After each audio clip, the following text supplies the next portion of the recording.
class student. Hope you all are fine. So already we are in lesson number 2, that is science. So in science we are in lesson 2, that is plants living and surviving. So we have learned about how they are going to live in different conditions. So the place where they are getting habituated to live, like they live in cold areas, they live in hot areas, some live in water, like that. So wherever the plant is going to live, that particular place is called as its habitat. So this already we have learned. Now moving on to the next topic, that is based on their habitat there are two types of plants, that is terrestrial and aquatic. So about terrestrial plants and aquatic plants we have learned. Under terrestrial plants again there are 7 types, and under aquatic plants there are 3 types. So this we have learned previously. Now today we will learn about the grass family plants and even unusual plants. So you have already come across the unusual plants in the previous lesson, that is lesson number 1. So everybody be ready with page 258 and 259.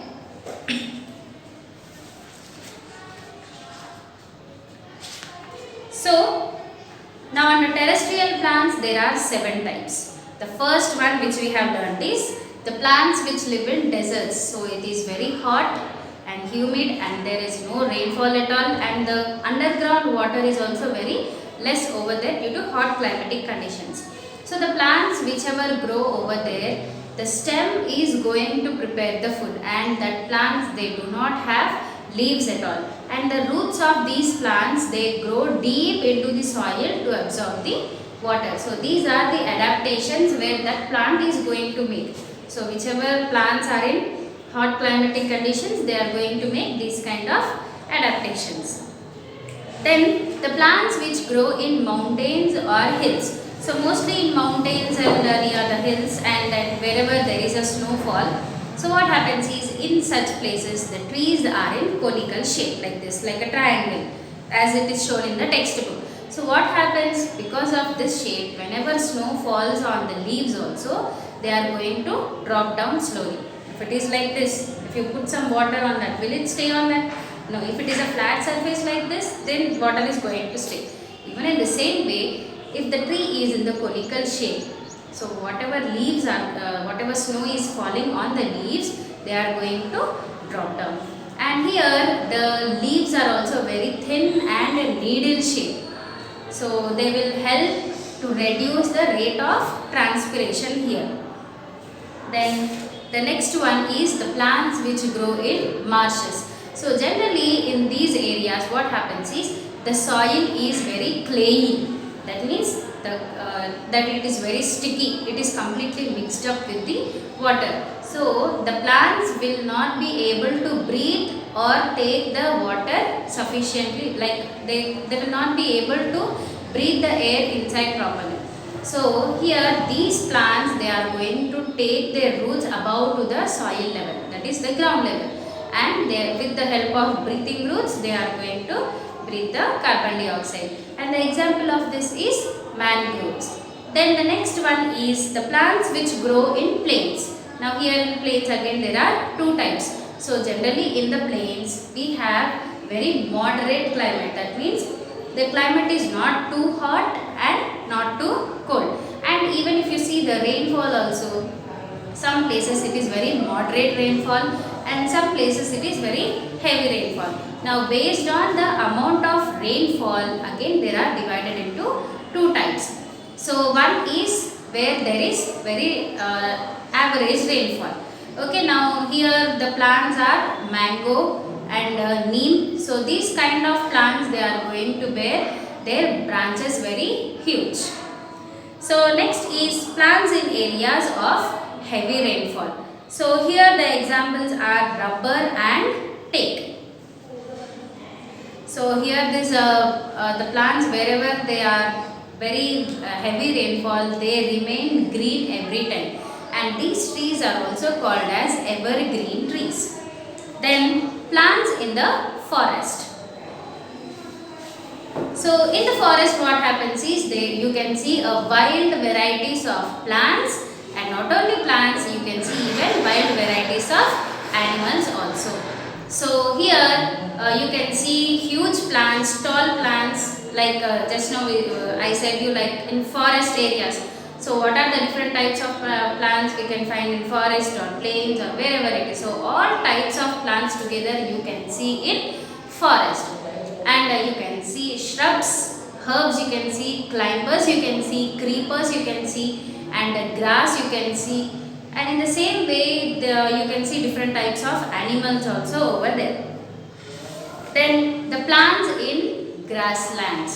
So here a huge area which is completely covered with grass. So that is called as a grassland. So they are grown naturally, and you can see some wild type of flowers also over there. And you cannot see little bigger plants, but you can see very small plants which are very short. So some unusual plants you can see over there. And this grassland is home for many other insects like grasshoppers and all, and even most of the caterpillars and snake like reptiles. Okay, so this is a family for most of the insects and reptiles. Then the plants which live in coastal regions. So here near the coastal regions generally the water will be very salty, and here the best example is the coconut plant. So coconut plant grows near the coastal areas, and the water here is salty, and so here generally the climate will be very hot and moist, and there will be even rainfall also. Then the next one we have completed with this the terrestrial plants, and next is aquatic plants. Under aquatic plants again there are three types: floating, fixed and underwater. Floating plants, they are going to be float on the water surface. Fixed means the leaves will be on top of the water surface. They have a long flexible stem, and where the roots are fixed inside the soil down. And underwater plant, these plants completely they remain inside the water. So about these plants we have learned in the previous session. Now today we will learn about the grass family and some unusual plants. Yes, plants of the grass family. So the plants of the grass family include the cereals, bamboos and the grasses of natural grasslands, lawns and pastures. So here what is pastures? Generally this is nothing but same like grassland, but in a grassland they grow only up to some extent. But pastures are the place generally we can see near the any small sea or a pond. So here the grass is grown to up to some extent, that is little bit higher. So this is used mostly to graze the cows and buffaloes. So these are the plants which comes under the grass family. Now how a grass will be there? The leaves will be very long like this, isn't it? Same like a ribbon. In aquatic plants we have learned that is state grass, Vallisneria. So in the same way how Vallisneria is having the leaves, even the grass families also they have long ribbon shaped leaves. So all this grass family plants they are going to have the leaves like this, long and like ribbon shaped. So the examples of here are rice, cereals, bamboos and the other grasslands, that is natural grasslands, and lawns also. Lawns means we only wantedly we will create some grass and we will grow, isn't it? Then pastures. So some plants of the grass family have thin, narrow and flexible stem that are mostly hollow. For example, cereals, rice, corn, millets, barley, oat, rye and wheat are examples of cereals. So here he has given the different examples of cereals. So in this grass family also, few they have stem and few they do not have stem at all. Now whichever plants are having the stem is long and very thin. Okay, it will be very long, thin and it will be like flexible, and like hollow stem will be there. Hollow stem means in the previous class I told you like flute. So how does a flute have, it has a gap in the middle, isn't it? So here also these plants are going to have very thin, hollow and flexible stem. So here I have drawn for you, this is the picture of rice and this is the picture of wheat.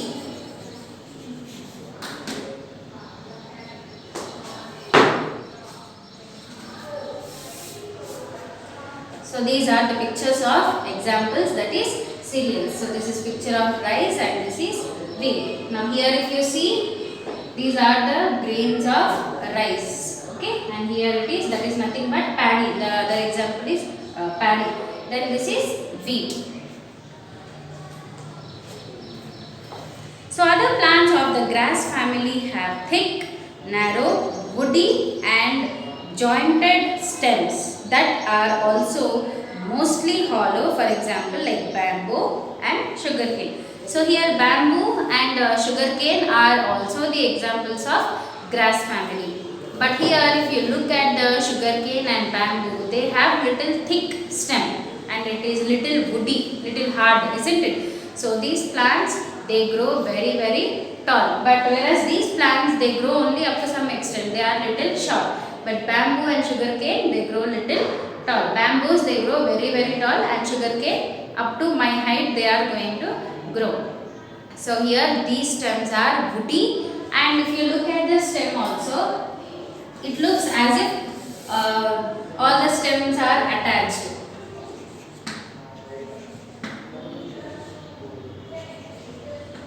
So they are going to have these type of wood, that is they are going to have this kind of stem. Like this there will be some kind of partition. Okay, partition will be there, and it looks as if all the stems are attached. So this is about the grass family. So in grass family we have learned that what is a grass family. The plants like natural grasslands are there, pastures are there, and cereals are there. So all these things, they come under grass family. Now if you look here, most of the grass families, they don't have proper stem at all. Few have stems. Like cereals, if you take rice, wheat, so they are going to have very thin and flexible. Like if the wind, whichever side wind comes, they are going to move their whole body towards that side. So they are going to have very thin and hollow, flexible stem. Whereas few plants like sugarcane and bamboo, so they are going to have little hard and woody and even hollow also. So sugarcane doesn't have hollow stem, but bamboo is going to have a hollow stem. Hollow is nothing but same like a best example is flute. And the leaves of the grass family they are very long. Okay, they are long, narrow in shape. Okay, then they resemble as if they are ribbons. So this is about the plants of grass family. Then we will learn about some unusual plants. So these plants already we have learned. That is mushrooms we have learned, moulds we have learned.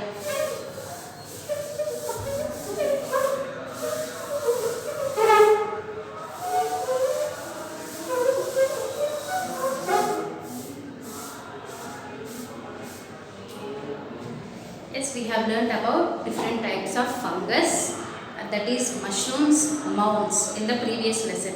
Now here we are also going to learn once again little bit in detail we will learn about those plants. So some unusual plants. There are many other plants that are different from green plants because of their special features. So let us learn about such unusual plants. So there are green plants and there are non-green plants. So about green plants we have learned, and even non-green plants also we have learned. Those are nothing but the moulds, mushrooms. So here there is non-green plant. So there are many kinds of non-green plants. Fungi, Indian pipe and coral roots are called as plants because lack of chlorophyll. Since these plants cannot make their food, they have adapted to live in either soil or dead matter for obtaining food for them. So here these are the special type of plants which are not in green color. So why they are not in green color? Because they do not have the chlorophyll.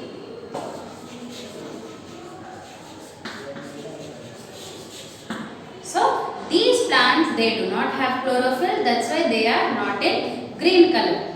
As this chlorophyll is absent in them, these plants cannot prepare their food. Okay? So because this chlorophyll is absent in these plants, they are not in green color and these plants cannot prepare their own food. Generally plants prepare their own food because of the substance of chlorophyll, sunlight, air, water. But here chlorophyll is absent, so they cannot make their food. So how these plants are going to survive then? These plants, they grow on dead and decaying plants and animals.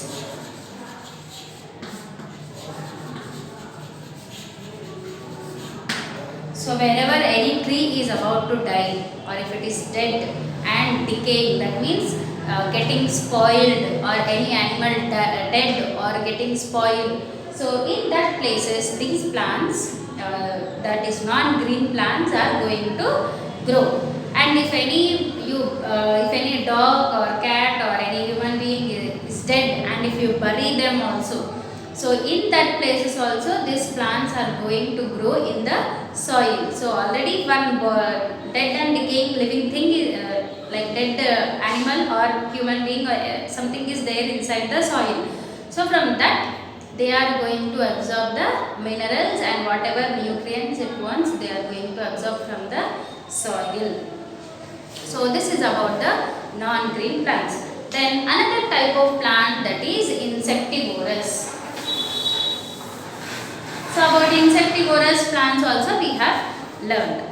That is, these plants are green in color only, but they require so much of nutrient values. So but that amount of nutrition values they do not get. So what do? They are going to depend on some insects which are in their surroundings. So some plants are carnivorous in nature. So these insects, these leaves are modified to trap insects and hence they are also called as insectivorous plants. Venus flytrap, sundew and pitcher plant are examples of insectivorous plant. Venus flytrap catches its prey, chiefly insects, with an trapping structure formed like boxes with hinges. So they have hair-like structures along the edges. When an insect or spider crawling along the leaves contacts a hair, the leaf snaps shut, trapping the creature inside. Now here there is a picture of Venus flytrap. So whenever an insect comes and lands on it, so they are going to come and land because of its attractive color. It will be like red and pinkish color. So because of this color they are going to come and land on the leaf over there. So whenever it lands over there, what happens is the leaves will be like this. They are going to close like this, okay, and the insect is trapped inside. So with that insect they are going to get there. They are going to digest the insect with the digestive enzymes and they will get their nutrition values. So about all these things, non-green plants and insectivorous plants we have learned in the previous lesson. So the examples of insectivorous are sundew, pitcher plant, okay, Venus flytrap. So these are the examples of insectivorous plants. So hope you all understood. Now in the next lesson, the next session we are going to learn about the rainforest. So what you have to do is write at least 5 points about the grass family.